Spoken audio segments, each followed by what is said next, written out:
Après Oblivion et plus récemment le plus gros carton du box-office US avec Top Gun Maverick, Joseph Kosinski signe un partenariat exclusif avec Netflix pour sortir son prochain film, j'ai nommé Spiderhead. Un thriller psychologique aux allures de Shutter Island avec Chris Hemsworth et Miles Teller, et tout ça s'annonce fascinant. Et bien c'est ce que je vous propose de découvrir aujourd'hui ensemble dans cette critique.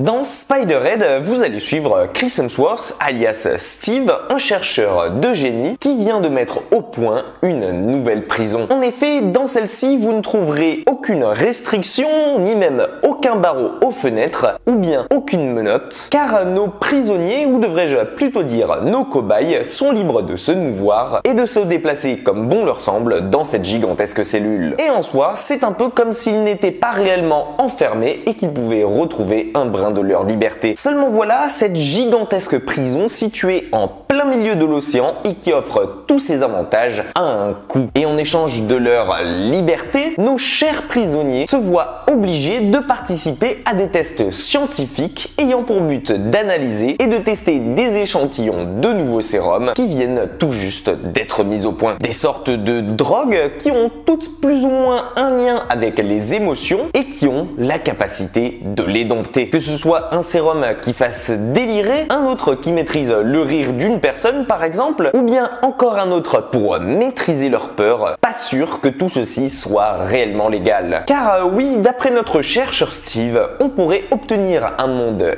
idéal si on arrivait à contenir les émotions de chacun. Ainsi, plus personne ne se ferait de guerre, ne tuerait son voisin ou ne tenterait d'assassiner sa femme, car les émotions et le libre arbitre de chacun seraient ainsi supprimés par ces formules chimiques au profit du bien-être du groupe et de la communauté. En soi, tout le monde agirait sans que bon leur semble réellement, tout en ayant l'impression. Et c'est donc grâce à toutes ces expérimentations qu'il enchaîne au fin fond de son labo, qui est en réalité une prison perdue au beau milieu des océans, que Steve peut poursuivre ses recherches. Et la première chose qui saute aux yeux quand on regarde ce Spiderhead, c'est la très forte inspiration des meilleurs thrillers psychologiques. Et même si à l'origine il s'agit d'une adaptation ici d'une nouvelle parue dans le New Yorker de par George Saunders, eh bien on sent que dans son adaptation, Joseph Kosinski a puisé ça et là en s'appuyant sur des thrillers comme par exemple Shutter Island. Car en vrai, si on raccourcit un peu le scénario et que l'on se rapporte à son ambiance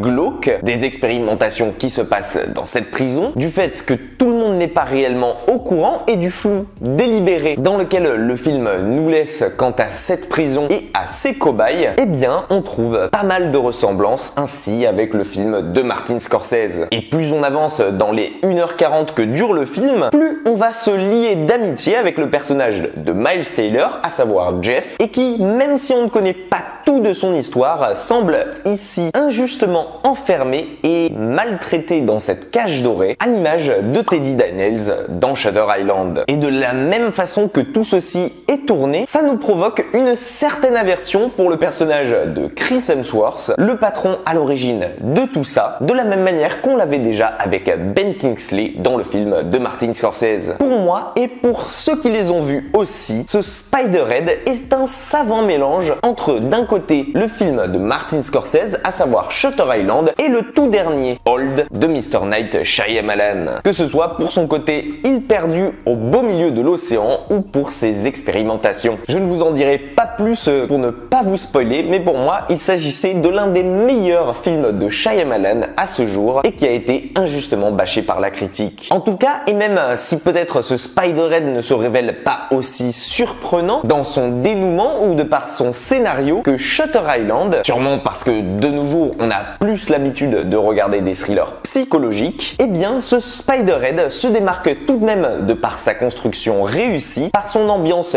particulière particulière qu'il a su instaurer dès le début du film, et par un Chris Hemsworth qui a su nous emporter avec lui et que l'on sent investi dans le rôle du savant fou derrière tout ça. Un film qu'il change d'ailleurs de son rôle bourrin qui d'habitude utilise ses muscles pour tout défoncer à l'écran et qui joue un peu plus, pour ma part en tout cas j'ai trouvé, sur son réel jeu d'acteur. Bref, Spider-Head est pour moi une très bonne surprise de la part de Netflix et j'aimerais en avoir plus comme ça sur cette plateforme. En tout cas, maintenant vous savez quoi regarder ce week-end. Pensez à me dire ce que vous avez pensé du film en commentaire et dites-moi selon vous s'il était à la hauteur de vos attentes, surtout en voyant le casting et le réalisateur. Prenez soin de vous et quant à moi je vous dis à très vite pour une toute nouvelle critique.